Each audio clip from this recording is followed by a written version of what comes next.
ಸತ್ಯವೇದದ ಆಧಾರದ ಮೇಲೆ ಉಪವಾಸ ಪ್ರಾರ್ಥನೆ ಸಂಪೂರ್ಣ ಮಾರ್ಗದರ್ಶಿ.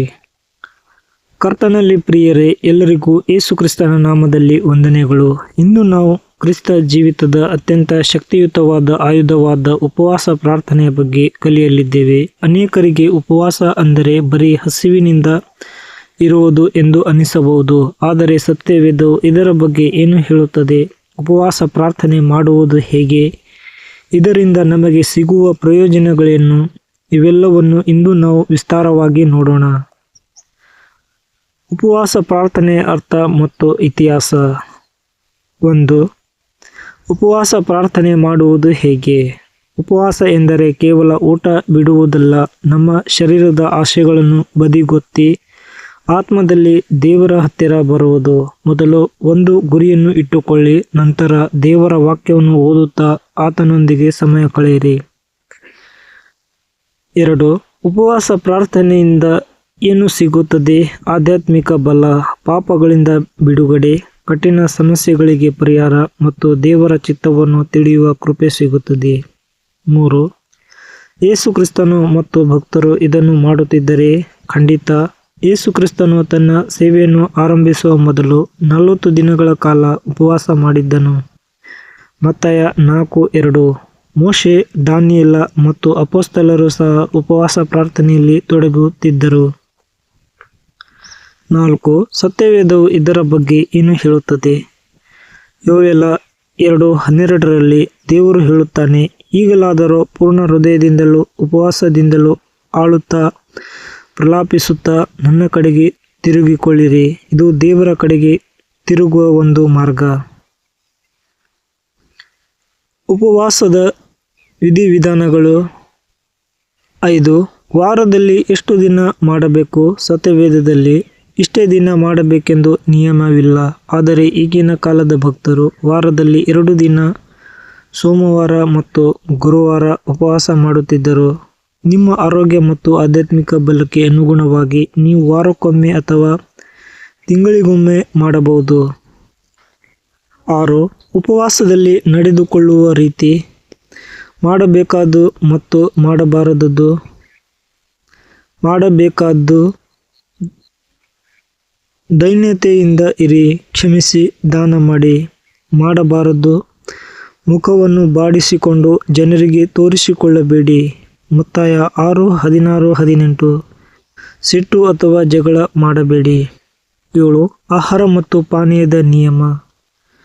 ಸಂಪೂರ್ಣ ಉಪವಾಸದಲ್ಲಿ ಏನನ್ನೂ ಸೇವಿಸುವುದಿಲ್ಲ.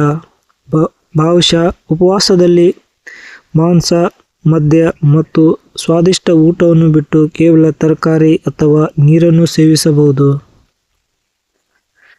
8. ಸಮಯ ಎಷ್ಟು? ಸಾಮಾನ್ಯವಾಗಿ ಬೆಳಿಗ್ಗೆ 6ರಿಂದ ಸಂಜೆ 6ರವರೆಗೆ ಅಥವಾ 24 ಗಂಟೆಗಳ ಕಾಲ ಮಾಡಬಹುದು. ಇದು ನಿಮ್ಮ ಸಮರ್ಪಣೆಯ ಮೇಲೆ ಅವಲಂಬಿತವಾಗಿದೆ. 9. ಚಹಾ ಅಥವಾ ತಂಪು ಪಾನೀಯ ಕುಡಿಯಬಹುದೇ? ಉಪವಾಸದ ಉದ್ದೇಶ ಶರೀರವನ್ನು ದಂಡಿಸುವುದು. ಆದ್ದರಿಂದ ಮೋಜಿನ ಪಾನೀಯಗಳನ್ನು ಕುಡಿಯುವುದಕ್ಕಿಂತ ನೀರನ್ನು ಮಾತ್ರ ಕುಡಿಯುವುದು ಸೂಕ್ತ. ಚಟಕ್ಕಾಗಿ ಕುಡಿಯುವುದನ್ನು ತಪ್ಪಿಸಬೇಕು. ಪ್ರಾರ್ಥನೆಯ ವಿಧಗಳು ಮತ್ತು ಇಂದಿನ ಸವಾಲುಗಳು. 10. ದೇವರಲ್ಲಿ ಹೇಗೆ ಪ್ರಾರ್ಥಿಸಬೇಕು? ಪ್ರಾಮಾಣಿಕವಾಗಿ, ಸತ್ಯವಾಗಿ ಪ್ರಾರ್ಥಿಸಿ. ಯೇಸು ಹೇಳಿದಂತೆ, ಪರಲೋಕದಲ್ಲಿರುವ ನಮ್ಮ ತಂದೆ ಎಂಬ ಮಾದರಿ ಪ್ರಾರ್ಥನೆಯನ್ನು ಅನುಸರಿಸಿ. ತೋರಿಕೆಗಾಗಿ ಅಥವಾ ಪದೇ ಪದೇ ಹೇಳಿದ್ದನ್ನೇ ಹೇಳುವ ಪ್ರಾರ್ಥನೆ ಮಾಡಬೇಡಿ. 11. ಮೊದಲಿನಂತೆ ಪ್ರಾರ್ಥನೆ ಮಾಡಲು ಏಕೆ ಸಾಧ್ಯವಾಗುತ್ತಿಲ್ಲ? ಇಂದಿನ ಗಡಿಬಿಡಿಯ ಜೀವನ, ಮೊಬೈಲ್ ಫೋನ್ ಮತ್ತು ಲೌಕಿಕ ಆಸೆಗಳು ನಮ್ಮನ್ನು ದೇವರಿಂದ ದೂರ ಮಾಡುತ್ತಿವೆ. ನಾವು ಮೊದಲಿನ ಪ್ರೀತಿಯನ್ನು ಕಳೆದುಕೊಂಡಿದ್ದೇವೆ. ಮತ್ತೆ ಪ್ರಾರಂಭಿಸಲು ಒಂದೇ ದಾರಿ: ಮನಸ್ಸು ತಿರುಗಿಸಿ ದೇವರ ಪಾದಕ್ಕೆ ಶರಣಾಗುವುದು. 12. ದಿನಕ್ಕೆ ಎಷ್ಟು ಬಾರಿ ಪ್ರಾರ್ಥಿಸಬೇಕು? ದಾನಿಯೇಲನು ದಿನಕ್ಕೆ 3 ಬಾರಿ ಪ್ರಾರ್ಥಿಸುತ್ತಿದ್ದನು.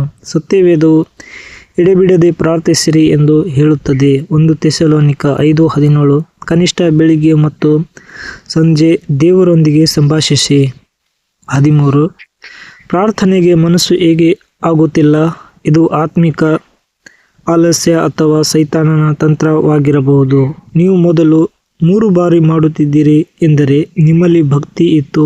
ಈಗ ಮತ್ತೆ ಆ ಉತ್ಸಾಹ ಬರಬೇಕೆಂದರೆ ಸಣ್ಣ ಪ್ರಾರ್ಥನೆಗಳಿಂದಲೇ ಶುರು ಮಾಡಿ. 14. ಯೇಸು ಕ್ರಿಸ್ತನ ಪ್ರಾರ್ಥನೆಯಿಂದ ಏನು ಕಲಿಯಬಹುದು? ಯೇಸು ಮುಂಜಾನೆ ಎದ್ದು ಏಕಾಂತ ಸ್ಥಳಕ್ಕೆ ಹೋಗಿ ಪ್ರಾರ್ಥಿಸುತ್ತಿದ್ದನು. ಆತನು ದೇವರ ಚಿತ್ತಕ್ಕೆ ತನ್ನನ್ನು ಒಪ್ಪಿಸಿಕೊಟ್ಟನು. ನನ್ನ ಇಷ್ಟವಲ್ಲ, ನಿನ್ನ ಇಷ್ಟವೇ ಆಗಲಿ. ಪ್ರಶ್ನೆ 15 ಮತ್ತು 16. ಪ್ರಾರ್ಥನೆ ಮುಖಾಂತರವೇ ಬೇಡಿಕೊಳ್ಳಬೇಕಾ? ಹೌದು. ಪ್ರಾರ್ಥನೆಯು ದೇವರಿಗೆ ಮತ್ತು ನಮಗೆ ಇರುವ ಸಂಪರ್ಕ ಸೇತುವೆ. ದೇವರು ನಮ್ಮ ಹೃದಯವನ್ನು ಅರಿತಿದ್ದರೂ ನಾವು ಆತನ ಮೇಲೆ ಅವಲಂಬಿತರಾಗಿದ್ದೇವೆ ಎಂದು ತೋರಿಸಲು ಪ್ರಾರ್ಥನೆ ಅಗತ್ಯ. ಆತನು ನಮ್ಮ ಮೊರೆಗೆ ಕಿವಿಗೊಡುವುದು ನಮ್ಮ ವಿಶ್ವಾಸದ ಪ್ರಾರ್ಥನೆಯ ಮೂಲಕವೇ. ಕೊನೆಯದಾಗಿ ನೆನಪಿಡಿ, ಉಪವಾಸ ಎಂದರೆ ಹೊಟ್ಟೆಯನ್ನು ಹಸಿದಿಟ್ಟುಕೊಳ್ಳುವುದಲ್ಲ, ಆತ್ಮವನ್ನು ತೃಪ್ತಿಪಡಿಸುವುದು. ಬನ್ನಿ ಈಗ ಈ ವಿಷಯಕ್ಕಾಗಿ ನಾವು ಪ್ರಾರ್ಥಿಸೋಣ. ವಿಶೇಷ ಪ್ರಾರ್ಥನೆ. ಪರಲೋಕದ ತಂದೆ, ಈ ವಿಡಿಯೋವನ್ನು ನೋಡುತ್ತಿರುವ ಪ್ರತಿಯೊಬ್ಬ ಮಗನನ್ನು ಮತ್ತು ಮಗಳನ್ನು ಆಶೀರ್ವದಿಸು. ಅವರಿಗೆ ಉಪವಾಸ ಪ್ರಾರ್ಥನೆ ಮಹತ್ವ ತಿಳಿಯಲಿ. ಯಾರು ಪ್ರಾರ್ಥಿಸಲು ಮನಸ್ಸಿಲ್ಲದೆ ಕಷ್ಟಪಡುತ್ತಿದ್ದಾರೋ ಅವರಿಗೆ ನಿನ್ನ ಪವಿತ್ರಾತ್ಮನ ಬಲವನ್ನು ನೀಡು. ಅವರ ಕಠಿಣ ಸಮಸ್ಯೆಗಳು ಈ ಉಪವಾಸದ ಮೂಲಕ ಬಗೆಹರಿಯಲಿ. ಯೇಸುವಿನ ನಾಮದಲ್ಲಿ ಬೇಡುತ್ತೇವೆ ತಂದೆಯೇ, ಆಮೇನ್. ಈ ವಿಡಿಯೋ ನಿಮಗೆ ಇಷ್ಟವಾದರೆ ಇದನ್ನು ಇತರರೊಂದಿಗೆ ಹಂಚಿಕೊಳ್ಳಿ ಮತ್ತು ನಮ್ಮ ಚಾನಲ್ಗೆ ಸಬ್ಸ್ಕ್ರೈಬ್ ಮಾಡಿ. ದೇವರು ನಿಮ್ಮನ್ನು ಆಶೀರ್ವದಿಸಲಿ. ನಿಮಗೆ ಏನಾದರೂ ಪ್ರಶ್ನೆಗಳಿದ್ದರೆ ಕಮೆಂಟ್ನಲ್ಲಿ ತಿಳಿಸಿ.